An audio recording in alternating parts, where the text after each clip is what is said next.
Hi guys, it's me Louise and welcome to my channel. I was meaning to make a video like this on April 1st, but time just kind of slipped away from me and so I'm doing it now. But yeah, if you didn't know, April is Autism Acceptance Month. And this year is a really big deal for me because it's my first Autism Acceptance Month with an actual diagnosis. I also got diagnosed with ADHD, combined type, PTSD, and persistent depressive disorder. It's quite weird because I expected these, but in the same sense I didn't. And what I mean by that is I personally didn't think that I presented with both autism and ADHD. I know it's like extremely common to have both, but I just personally didn't think I presented with both. I went into it thinking I'm gonna get diagnosed with just autism or just ADHD. You know what I mean? Like I knew I was gonna get one of them. I knew that for a fact. But I just didn't think I presented with both. You know, I'm not a doctor, so I didn't know really how it presented if you had both. I just knew I had neurodivergent traits. And personally, I thought I was more autistic leaning. And I guess that's kind of true because that's what my primary diagnosis. So it was a list of 4. It was primary, secondary, tertiary, and then other. And I said it at the beginning of the video, the order. So autism, ADHD, PTSD, PDD. But yeah, no, I honestly just didn't think I presented with both. But now that I know that I do have both, like from a professional diagnosis, it makes a lot of things make sense. But yeah, I've thought that I was neurodivergent in some form since my early teenage years, like late middle school, like 7th, 8th grade. I remember in middle school, my special ed teachers telling my mom that she should look into Ritalin and, other ADHD medications, but because of my congenital heart disease, she never did, which is understandable because ADHD medications are stimulants. It's bad for the heart, as is, but then when you have congenital heart disease, it's like, oh, hell no, So I'm not surprised with the ADHD thing, but like I said, I just genuinely didn't think that I presented with both. I just thought it was going to be a one or the other situation.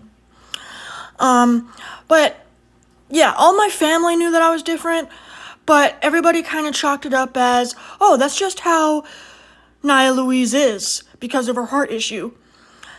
And it's weird because that's kind of true, because if you have congenital heart disease, not just tricuspid atresia, but any congenital heart defect, you are 33% more likely to have autism, ADHD, OCD, or any other psychiatric disorder. Now, I'm not saying that my congenital heart disease triggered or caused my autism, because if that was the case, I feel like there would be more heart issues within the autism community. And even like the percentage, like the link percentage, is only 33%. So, I mean, it could have played a role, but I don't think it ultimately caused it, And also, my dad has autistic traits. Like, once I started learning about what autism was, I saw a lot of autistic traits in my dad's side specifically. Like my father, my paternal grandmother, and as I got older, like 16, 17, 18, my paternal grandmother actually said that when I was like 4, she thought I was autistic. Because I would go to her kitchen whenever I visited her to see my dad.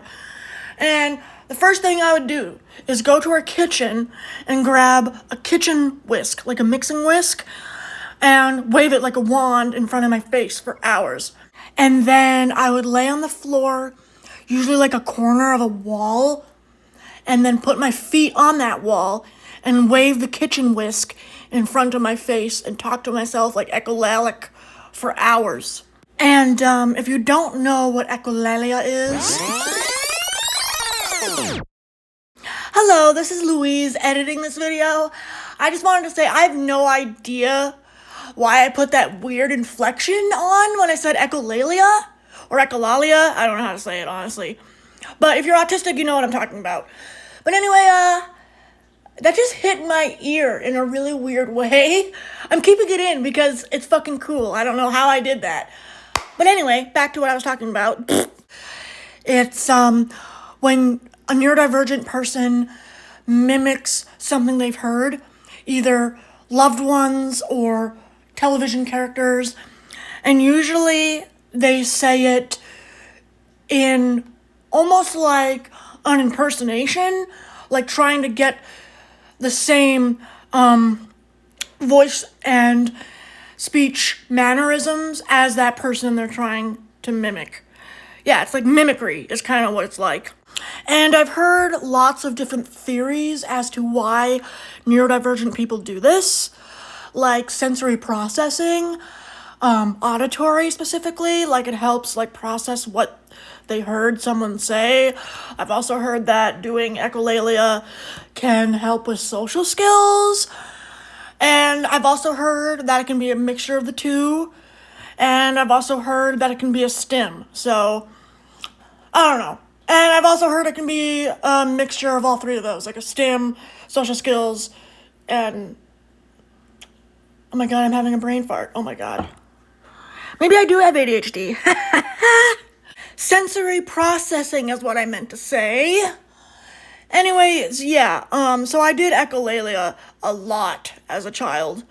I still do it, but, over the years, I learned how to mask, and now that I'm learning to unmask, I'm starting to do echolalia again. Like there was a while, there earlier this year where I would try to mimic Barron Trump and be like, I like my suitcase. I have to go to school now. You know, like that kind of thing. Just stupid stuff, you know, that I would try to mimic. And even the kitchen whisk thing would evolve over the years. I would later move on to this plastic windshield wiper. And my maternal grandmother would like take pictures of me with it and then edit it to say Naya and her best friend wiper. I'm not even kidding. And then it evolved again to, I don't even know what it was. Like it was a toy. It was like a Curious George toy where it had two red things on the top connected by a blue stick, and then in the middle of the stick was the man in the yellow hat's hat with George on the side. And I would pull it down so the hat and George would be on the bottom red pillar thing and wave it around, just like I did with the kitchen whisk and the windshield wiper. And then I would do it with dolls. And as I became a teenager and going to middle school, it's like, okay, I still need to do this, but I can't be so fucking obvious with it. And so I changed to mechanical pencils. Specifically, I use Papermate Right Bros. And I can show you right now what I do with it. Okay, I'm in my living room, dining room area, not where I typically record. I'm pointing my camera to the ground just for privacy reasons. Anyway, this is what my fidget pencil looks like after I've made it into one, and I just do this. And I wave it around in front of my face all day. And yeah, I've tried things like fidget spinners, tangles, wacky tracks, silly putty, all sorts of fidget toys meant for autistic and ADHD people. And I mean, I like them for like a period of time. Like when I see them, I'm like, oh my god, a tangle, oh my god, a wacky track. But I've just always needed to stim in that particular way. I have no idea why. It's just something that my spicy brain wants to do. Fixations, obsessions, whatever you want to call them, has also been a major part of my life. I'm one of those neurodivergent people who change their interests periodically, which I think could possibly be the ADHD in me. I don't know.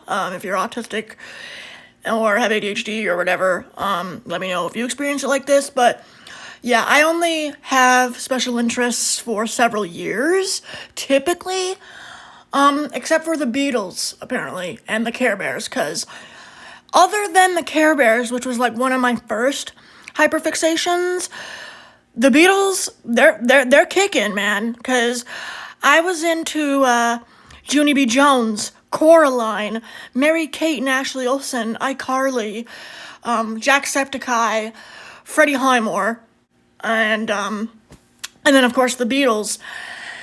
And yeah, like those I think would only stay for like a year or two, you know? But no, the Beatles is going on 5 years.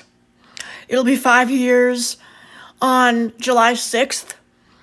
I think I got into the Beatles technically in June of 2020, but I count July 6th because that's the first time on this YouTube channel where I actually was like, okay, I'm gonna make an edit of the Beatles. And editing, man. Editing is a fixation in itself. Like, honestly, editing has allowed me to be so creative with the fandoms that I'm in. I started editing when I was into Jacksepticeye in 2016 on KindMaster and Cute Cut, if anybody knows or remembers that. And now I'm on VideoStar, and I'm just so proud of the success that I've gotten. I don't make money. I never want to make money on my stuff. I just do it to create and show love to whoever the hell I'm interested in. And I just love the positive feedback that I get. And I love doing new things. Like, for instance, editing Paul to Crazy Songs by Alita Harkov. Like, what I did for Halloween was an edit of the Paul is Dead theory, which I fucking hate, by the way. But I edited it to Alita's song, Masturbating in a Coffin. And it was just so awesome to me. It was weird, but it turned out in, like, the best way possible. You know, I don't think that I'm the best editor, but I'm just so proud of what editing has added to my life. It just gives me purpose. Like, in itself. Like, Paul does too, because, you know, he's such an angel. But editing has just made me blossom so much. I can tell so many different stories. One minute it can be a weird one, like the masturbating in a coffin, or Sour Switchblade. But then I can do another sweet one with, like, what was it? Oh yeah, I did like Espresso by Sabrina Carpenter for Stella's birthday or something last year. I don't know, it's just amazing what I've been able to do because of editing. And I would also like to thank you guys for subscribing, supporting, and watching the stuff that I make, regardless of if it's weird or if it's sweet or anything in between. It's just awesome. I wanted to end this section of the video saying as well that in 2018 to early 2020, I tried to do a video like this, talking about my experiences of being autistic and being neurodivergent, but I deleted those videos because I wasn't actually professionally diagnosed. And not that I think self-diagnosing is wrong. I don't, because, I mean, I'm a female. I'm 24 years old, and I just got diagnosed not even a month ago. Like, barely 2 weeks ago is when I got diagnosed. And, you know, I know there's people of color, low income, who struggle to get diagnosed properly. Not just with autism, but, like, even serious stuff, like borderline or narcissism or schizotypal or schizoid or whatever. Like, the mental health industry just makes it incredibly hard to get diagnosed properly. Especially for women. And so I'm not saying that self-diagnosis is wrong, but for me personally, I just didn't feel comfortable, like after sitting and realizing I just didn't feel comfortable talking about it without a professional diagnosis. And like I said, if someone out there does want to talk about it and they're self-diagnosed, I'm not going to judge you. It's just me personally, I didn't think it was right. And now that I actually do have a professional diagnosis, I'm not going to stand for any invalidating. I don't have to prove my diagnosis to anybody. I know in my heart that I'm diagnosed. I literally went to a psychiatry place to get tested, sat in a room for almost 2 hours doing an interview and a logical test. Like, they had me look at a book about frogs and try to interpret the picture. It was kind of like an updated Rorschach test. And play with toys and try to tell a story with them. And like, I did it. I did it. The only thing that's weird is I was expecting brain scans, but that never happened. And I was also expecting an IQ test, and that never happened, which was kind of interesting. But yeah, no, I got diagnosed, and anybody out there who is diagnosed, you're valid. And if you're self-diagnosed, you're valid too. I would recommend, if you have the means at all, to seek a real diagnosis if you are self-diagnosed, but you're still valid. As long as you're not, looking on TikTok for like 5 seconds and being like, oh, I'm autistic because I relate to like 2 things or 3 things. Like, I researched for years. Like I said, I started researching when I was 13 in 2014 or something?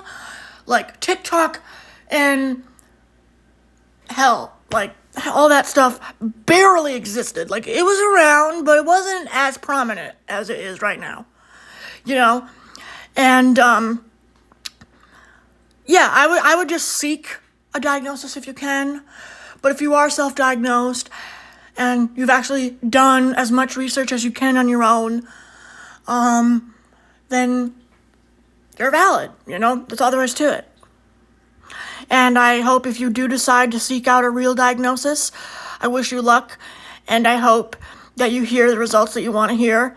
And if you don't, I hope maybe the psychiatrist will explain it to you in a way that you're like, oh, okay, that makes sense. Because at the end of the day, everyone's mental health journey, or physical health journey, is incredibly individualized. I'm not one to judge you, and you're not one to judge me. Simple as that. Also, I wanted to go on another tangent about one of my diagnoses, and that being the PDD, persistent depressive disorder, because out of all 4 that I got, that was the one that kind of tripped me up, because I had no idea what it was, and I took it as being diagnosed with medication-resistant depression, and I was like, how does that make sense? I've never been on anything for mental health from a prescribed point of view. I've never been prescribed ADHD stimulants or anti-anxiety medication or antidepressants. I'll be honest and say I've dabbled in them outside of a prescription, which is stupid, but I have done that. But yeah, I've never been prescribed it. So I was like, how the hell could I be medication resistant? But then I researched what it was, and it's actually interesting. So persistent depressive disorder is basically chronic low mood, almost like a numbness. And it's like a type of depression that can start in childhood. The symptoms are also typically less severe than major depressive disorder, and more passive, specifically like passive suicide. And passive suicide is kind of like, I'm gonna cross the street without looking both ways, because I could die, but I probably won't. And that's kind of also why I dabbled in to doing edible marijuana and LSD and psychedelic mushrooms. Because of my congenital heart disease, it was like, I could die, but I might not die, and I didn't die, but because of the possibility being there, I just didn't care, because I did have those thoughts, It's very weird. Another thing that I learned about PDD is that it used to be considered a cluster A personality disorder. And cluster A consists of paranoid personality, schizotypal personality, and schizoid personality. And it used to be called depressive personality disorder. But in the DSM-5, released in 2013, it was updated to be a mood disorder rather than a personality disorder. And I'm still learning about it, because like I said, out of all 4 of my diagnoses, I had no idea what PDD was. And I know there's another version of PDD out there that's on the autism spectrum. It's like pervasive development disorder or something. And a funny story about that PDD is that's something that I actually thought I had while I was researching if I was autistic or not. And maybe I was, and now that I'm an adult, maybe it's one of those things, kind of like oppositional defiance or conduct, where they just don't diagnose that once you're over 18. But I don't know. But yeah, I don't know. Getting diagnosed with persistent depressive disorder is just really weird, and I am enjoying learning about myself and about that condition. And if anybody out there knows somebody or has persistent depressive disorder, I would like to know your experience. Anyways, yeah, I would like to end this video by once again saying that you guys are valid, no matter what you're going through. And I support you. This is a safe space, no matter your background, no matter your gender, no matter your sexual orientation. You are accepted, and happy Autism Acceptance Month to you all. Have a good day.